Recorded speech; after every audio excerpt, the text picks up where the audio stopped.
Now the law is explained with the help of the schedule which is given here.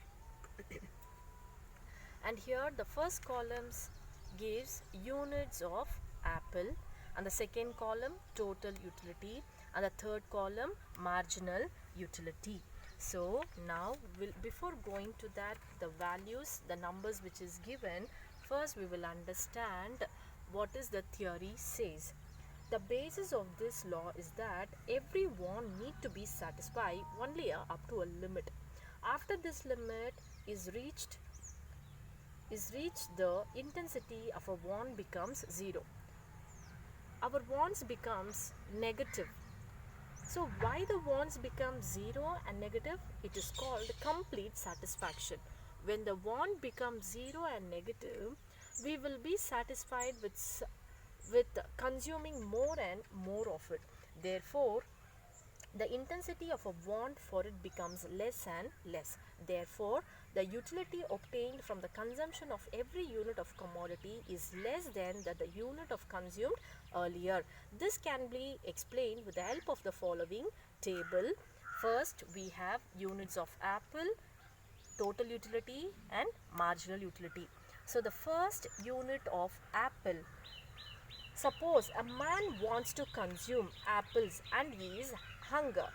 In this condition, if he gets one apple, he has very utility for it. Let us say that the measurement of the utility is equal to 30. So when a consumer consumes first apple, he gets the total satisfaction of 30 units. Having eaten the first, he will not remain so hungry as before. Therefore, if he consume the second apple, he will have lesser than the previous one, like 20. When he consumes the third apple, he will get lesser than that 15, 10, 5, 2. So until he consumes the sixth apple continuously. Already I have explained you about the assumptions of the law. The consumption should take place continuously. There must be no interval or a gap between the commodities. So when the fifth, the sixth apples give him utility equal to 15, 10, 5 and 2 units respectively. Now if he is given the seventh apple, when he was given seventh apple, what will happen to his utility? That utility, the seventh apple gives him zero utility. That means he comes to the point of saturation. Saturation means satisfied. No more he wanted to consume. That is a situation where zero is referred to us. It is just possible that if he is given the eighth apple, when he is given the eighth apple, when he is already given the seventh apple, he is no need of the apple. His satisfaction becomes zero. When he is given in that condition the eighth apple, what will happen to him? It may harm him. That means it gives him a negative satisfaction, negative utility. So here the utility will be negative, that is minus 2. Therefore, we are clear that the additional utility of the successive apples to the consumer goes on diminishing. When a consumer consumes more, one after another, what happened to the marginal utility? It goes on diminishes according to our theory, the law of diminishing marginal utility. Here the concept is all about the marginal utility. Now marginal utility, what happened? It started diminishing. How? With the help of a example I've shown here. That is marginal utility. When a consumer consumes more of it, the marginal utility, it goes on decreases. It goes on, it becomes lesser and lesser.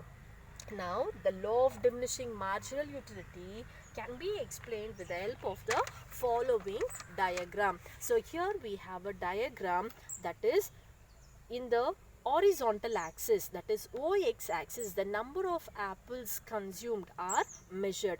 On the vertical axis, that is OY axis, the utility is measured, that is total utility, and the marginal utility is measured on the OY axis. Now the total utility curve will be increasing. So what is happening to the total utility curve? It is go on increasing. Why the total utility curve is increasing? Because the consumer consumes more and more. So when the consumer increases the commodity, the total utility also increases in the beginning, but after reaching the seventh apple, what happens to the total utility? The total utility remains the same, and then the total utility started falling. Then what about the marginal utility? The marginal utility curve shows that from the beginning the marginal utility curve, it started decreasing. By decreasing, it reaches when the consumer consumes the seventh unit of apple, that is seventh apple, the marginal utility becomes 0. And when he consumes the another successive unit, that is the eighth apple consumed, his marginal utility becomes -2. That means his marginal utility for a commodity becomes -2. Now the marginal utility for the first apple means when the first apple was consumed, what was the utility? That is the total utility, and the marginal utility was 30 units. So for this initial utility, we call it as a initial utility. It is 30 units. The marginal utility of the seventh apple. So when the seventh apple becomes 0, therefore this point is called as a point of satiety. Satiety means a consumer achieved saturated point. Saturated means completely satisfied. The marginal utility of the eighth apple. So eighth apple gives him a -2. The marginal utility becomes -2. So this point is called as negative utility. So now, according to our theory, the law of diminishing marginal utility says that when a consumer consumes more and more of it, the satisfaction derived by a consumer goes on decreases. That was explained with the help of a diagram. And finally, we are going to explain the limitations of law of diminishing marginal utility. Limitation means exceptions. Exception means what are the criticism or limitations we have in this law. Let us discuss the first one. The law is not applicable to rare collections. The law is not applicable for the rare collections. Rare collection means some some people have the habit of collecting the stamp or antique pieces or coins or feathers. So when they collect more and more of it, whether the satisfaction is reduced? No, not at all. The satisfaction, the utility, what they get, it increases more and more. At that situation, this law becomes limited or it is criticized in that way. Number 2, the law is not fully applicable to money. So here it is not applicable to money means, for example, money lenders. If you take money lenders, whether they are satisfied with the money when they get more and more? No, not at all. They wanted to become richer and richer, and their satisfaction never ends. Every people wanted to have more and more money. So according to the theory, what the theory says, when we consume more and more of any particular thing, our satisfaction goes on diminishes. But what happens here? When the consumer, when a person, money lender, he gives money for lending and he earns more interest out of it, so his satisfaction increases more and more in that cases. So in that situation, here the law of diminishing marginal utility fails. The next is, it does not apply to knowledge, art and innovation. If you find the course of time, you can find the various changes took place in the society, in the world, in the field of knowledge, art and innovation. As people invent or discover something, they doesn't stay there itself. They wanted to innovate more from that. And the knowledge, one who acquired knowledge, they're never satisfied. They wanted to know more and more. And the art, one who works with the paintings, art, they wanted to beautify more of it. They never get satisfied when they do more and more. In that cases, here it gets failed.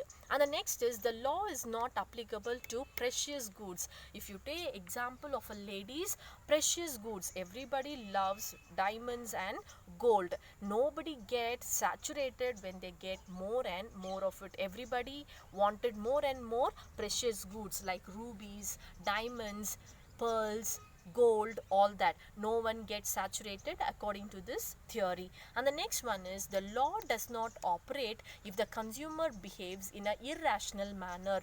Irrational manner means, for example, drunkard, as he takes more and more peg, he'll enjoy more and never he gets satisfaction. So in that case, this theory is fully not satisfied. So finally, what we can conclude here, we can conclude the theory, what the importance of this theory in studying the law of diminishing marginal utility means. By purchasing more units of commodity, the marginal utility decreases. Our satisfaction reduces when we have more of it. Due to this behavior, consumer has to cut his expenditure on that commodity. Instead of wasting our money on that particular commodity, we can cut the expenditure on that commodity. It helps us to utilize the resources economically, because many people will not have that particular commodity. So in that case, we know that in economics, resources are scarce. So for this scarcity of resources, what we have to do, we have to utilize the resources in economical way. So this is what all about the law of diminishing marginal utility. And dear students, if you have any clarification, you can call me to my personal number. Thank you for watching.